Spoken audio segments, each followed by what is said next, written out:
Hi. Hello.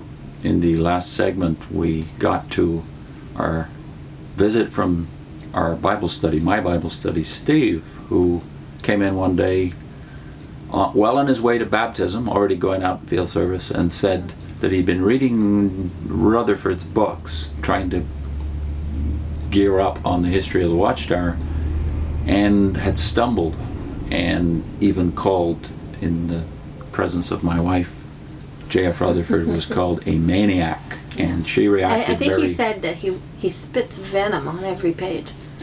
And I remember being very offended, but not having read any of his stuff. I did have to go back and apologize after. Yeah. Yeah. He is a maniac. So that took Steve, I think he was a little aback because of your reaction, but I didn't react as strongly, having known something about Rutherford's writings and character already, so I was a little immunized for this. But Steve felt he could not move forward. He certainly couldn't get baptized while this was left unresolved. How could God use such a man as Rutherford? Good question, eh? Yeah. And so part of the reason, though, I wasn't stumbled is because about a year or two before that, I had a couple of Bible studies, and one of them, he wasn't even a professing Christian, 17-year-old young man, who showed me this book. He was brought to me by a friend in the congregation. This young man, Dave, had been going to school with this young witness in our congregation, and I was brought into this discussion. And this book by Robert Morey, How to Answer a Jehovah's Witness, had one great advantage over any other tool I had seen that Christians use to witness to witnesses. It had photocopies, lots of them. Most of the book is photocopies of Watchtower publications. Mm-hmm. And so by the time you get to this one, which I was familiar with from our past, why are you looking forward to 1975? And it underlines the key passages that should cause any witness to worry if he thinks about it. Yeah. But the book went back into Russell and Rutherford, so I was somewhat immunized against the Watchtower history being used to propagandize. Vivian wasn't. Yeah. And Vivian, I don't think, had realized to what extent I was bothered by some of this. I kind of swallowed it and decided to do more research. And at the same time as I was getting this kind of stuff about the Watchtower past, I was having a Bible study with a young man named Raymond, a convicted evangelical Christian, who was actually coming to our apartment. Yeah. You met him. Yes, I met him several times. And their topics were 1914, 607, prophecies of Daniel. So this is all stuff that I never felt comfortable with. So I was in the background making tea and doing all that kind of stuff, but I just assumed David would take care of it. I was more typical, I think, of witnesses, challenging things. I just sort of naively believed them. Somebody smarter and wiser than me had come up with these things. They must be true, and that David would be able to handle it.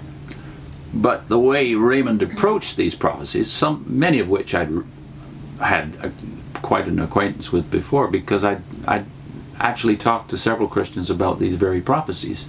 Well, not just Daniel, not just the Gentile times stuff, but the way prophecy was fulfilled generally.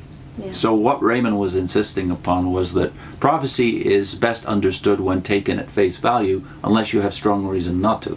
Yeah. That approach, of course, is the general Christian approach to Bible prophecy, which the Watchtower no longer shares. Right. They have a very anti-type view of prophecy, as well as types and antitypes from the Law of Moses. So this approach was something I was familiar with, but because Raymond pressed the issue so hard over several weeks, it sank in at a deeper level, because he was insisting that we go, let's say, through Ezekiel 36 through 39, verse by verse, and how does this verse fit your system of interpretation? Yeah. And this was something I as an elder had never experienced before. Yeah. So it was having. Raymond, it was if you're having. out there, just a little word there, Raymond, if you're out there, I hope you see this video and you actually contact us, because we owe you. Big Yeah, we time. do. And we never did reconnect with Raymond after we Yeah. left the Watchtower because we didn't even know his second name Yeah. or what church he attended or anything like that. But anyway, it became part of our history. And therefore I was worried about fulfilled prophecy. That is our system of interpreting prophecy. And future prophecy, therefore, because whatever method you're using will affect how you view future prophecy. On all the historical stuff that you were seeing in Russell's books, the date changes and stuff like that was coming to you through Dave. And then through Steve now, we had problems with Watchtower history. And So- somebody being stumbled enough that they couldn't be baptized. So then you have to be concerned. So we were concerned because now Steve was losing his faith in the Watchtower, whereas his faith in the Bible stayed stable and was even growing. Right. And during this very time, we decided to help Steve by studying the Bible. He was quite cool with that, studying the Bible, but it was the Watchtower that was the problem. Yeah. And then something else happened during that same summer, Yeah. 86. So he had been hanging out with the two couples that had studied as well, and he was joining us in our study. And then out of the blue, on the way up to an assembly, we're in the car with that couple, we'll call GP, and they announce, we're not going to go anymore. After this assembly, that's it, we're not going anymore. And I was just shocked. Why? After months of regaining your confidence in the Bible, would you stop going to the meetings? Like, I just couldn't fathom it. And the answer was not the history of the Watchtower or the character of Rutherford or any of the things that usually come up. The husband said, I'm just bored. I find the meetings excruciatingly boring. And his wife said, now that we've had these Bible studies, I'm excited about the Bible.